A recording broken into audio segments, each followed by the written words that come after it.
অনুষ্ঠান শেষ করেই কমলিনীকে বর্ষার কুকীর্তির কথা জানিয়ে দিল নতুন।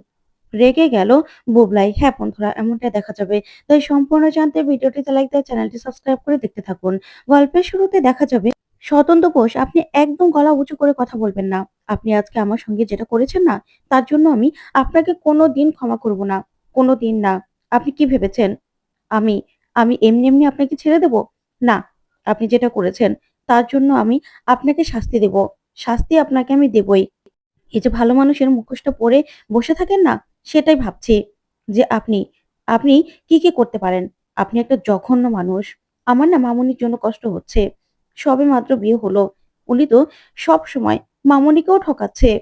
আচ্ছা, যে মানুষটা আমার সঙ্গে এসব কিছু করতে পারে, সে মিঠির সঙ্গে কি করতে পারে? মিঠির সঙ্গেও তো এরকমটা করতে পারে। তখনই নতুন প্রচন্ডভাবে রেগে যায় আর বলে, "বর্ষা, একদম মিঠির নাম নেবে না তুমি। তোমার এই মুখে মিঠির নাম নিলে তোমার আজকে খবর আছে।" বুঝতে পেরেছো? মিঠির নাম একদম নেবে না। তখন তো বর্ষা ভয় পেয়ে যায়। তারপরে বড় ঠাম্মি বলে, "নতুন, তুই একদম চিন্তা করিস না। আমি আমি তোকে বিশ্বাস করি। আমি তো জানি এই সবকিছু সবকিছু বর্ষার নাটক। নাটক করছে বর্ষা।" তখন বর্ষা এই কথা শুনে চমকে যায়। তখনই লক্ষ্মী দেবী বলে, "না, না দিদি, এটা নাটক হতে পারে না কো। দেখছো না? বর্ষা কেমন করে কাঁদছে, ও শরীর দিয়ে রক্ত পড়ছে, নখের আঁচড় লেগেছে। ও নাটক করতে পারে না। এসব কিছু নতুনই করেছে। নতুনই করেছে। নতুনের শাস্তি হওয়া দরকার। আমি নতুনকে কিছুতেই ক্ষমা করব না। নতুন, তুই এটা কি করে করলি? কি করে করলি? এসব ছিল তোর মনে? হ্যাঁ? এসব ছিল? তোর আমি শাস্তি চাই। তোকে আমি যথাযথ শাস্তি দেওয়াবো।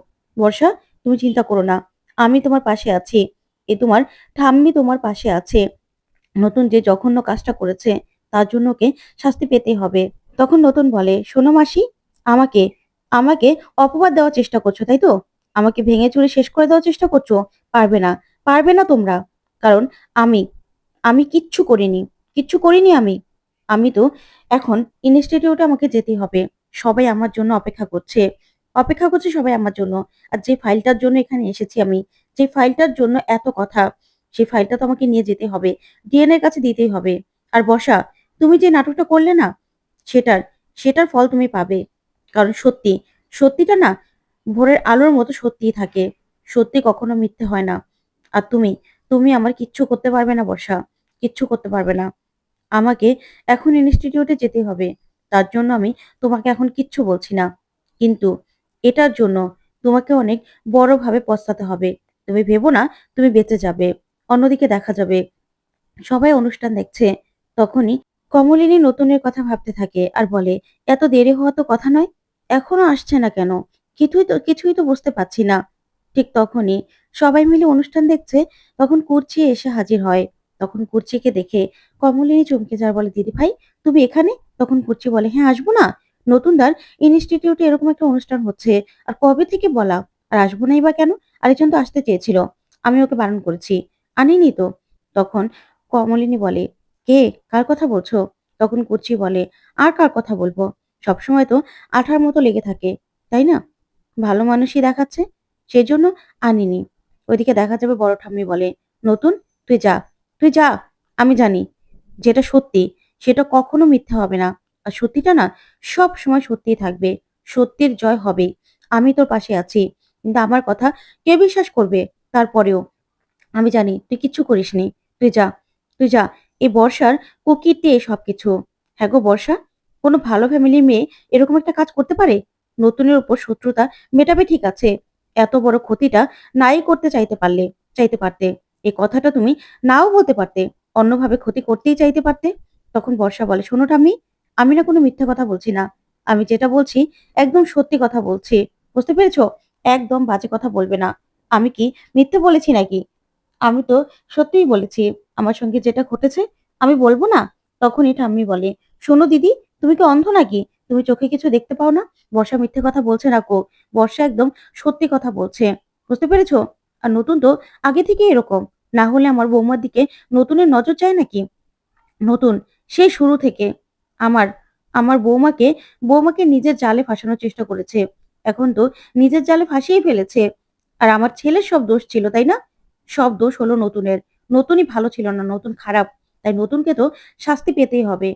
নতুনের যথাযথ শাস্তি আমি দেব। আমি দেব। নতুনকে একবার বোমা আসুক না।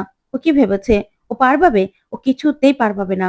তখন তো নতুন লক্ষ্মী দেবীর কথা শুনে চমকে যায় আর বলে, "মাসি, মাসি তুমি এসব কথাগুলো বলছো? হ্যাঁ? মাসি তুমি এসব কথাগুলো বলতে পারছো?" তখন ঠাম্মি বলে, "না, না নতুন একদম মাসি বলবি না। তুই আমাকে একদম মাসি বলবি না। বুঝতে পেরেছিস?" তখনই রেগে নতুন সেখান থেকে ফাইলটা নিয়ে বেরিয়ে যায়। ওইদিকে বর্ষা মনে মনে খুব খুশি। অন্যদিকে দেখা যাবে কুর্চি কমলিনীকে বলে, "আচ্ছা, আমার বউটা না, ছেলের বউটা খুব ভালো হয়েছে বৌদি, তুমি জানো?" তখন কমলিনী বলে, "তাই নাকি?" তখন কুর্চি বলে, "হ্যাঁ, খুব ভালো মেয়ে।" তখন কমলিনী বলে, "তার মানে আমি বুঝতে পারছি, এবার ওখানেই তোমার থাকাথাকি পাকাপাকি হয়ে যাবে, তাই তো?" তখন কুর্চি বলে, "না, না, আমি আমার ছেলে বউয়ের সঙ্গে কথা বলে নিয়েছি। ২ দিন আমি এখানে তো আসবোই। আবার মাঝে, মাঝে স্কুল থেকেও আসবো। বুঝতে পেরেছ?" তখন কমলিনী বলে, "আচ্ছা দিদিভাই, তুমি কোথায় ঘুমোচ্ছ গো?" তখন কুর্চি বলে, "আর কোথায়? ওই যে একই রুমে শুতে হচ্ছে। মাঝখানে কোলবালিশ দিয়ে রাখছি। তারপরে আবার মাঝরাতে দেখছি ঘুমের ঘোরে কোলবালিশটাও ফেলে দিচ্ছে, জানো তো? এখন তো কিছু বলতেও পারছি না। বাড়ির শুধু মেহমান না, ওইদিকে নতুন।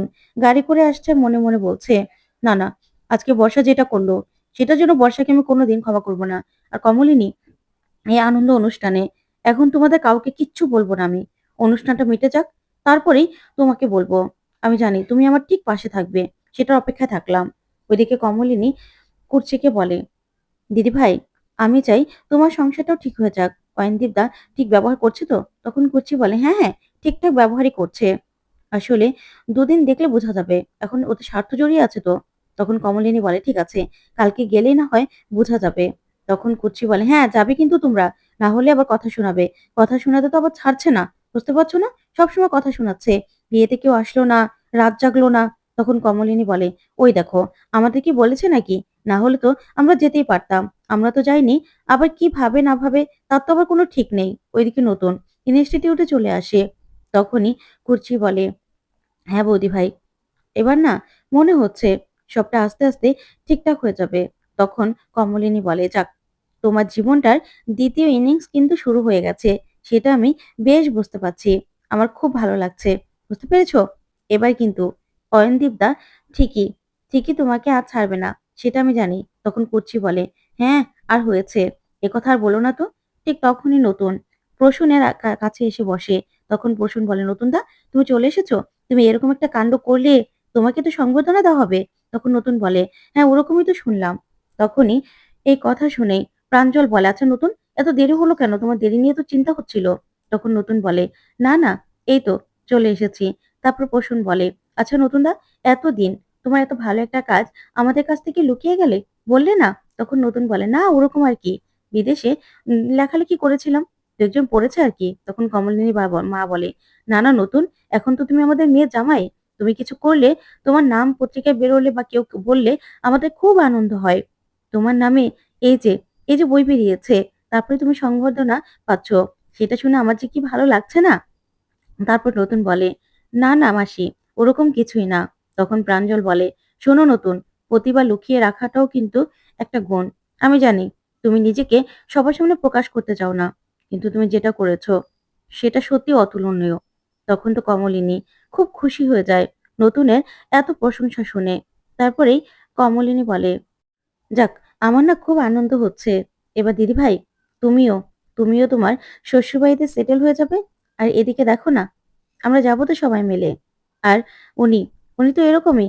নিজের গুণটা কখনোই কারো সামনে দেখাতে চায় না।" তখন সবাই মিলে খুব আনন্দ করছে।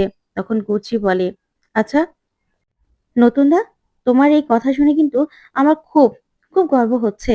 তখনই দেখা যাবে স্টেজে নতুনকে ডেকে নেওয়া হয়। ওইদিকে কমলিনী নতুনকে বলে, "অল দ্য বেস্ট।" তারপরেই নতুন, নতুন যেতে লাগলে মিঠি বলে, "নতুন কাকু, অল দ্য বেস্ট।" তখন নতুন স্টেজে উঠে যায়। ওইদিকে সবাই, সবাই হাতে তালি দিতে থাকে। বুবলাইও খুব খুশি।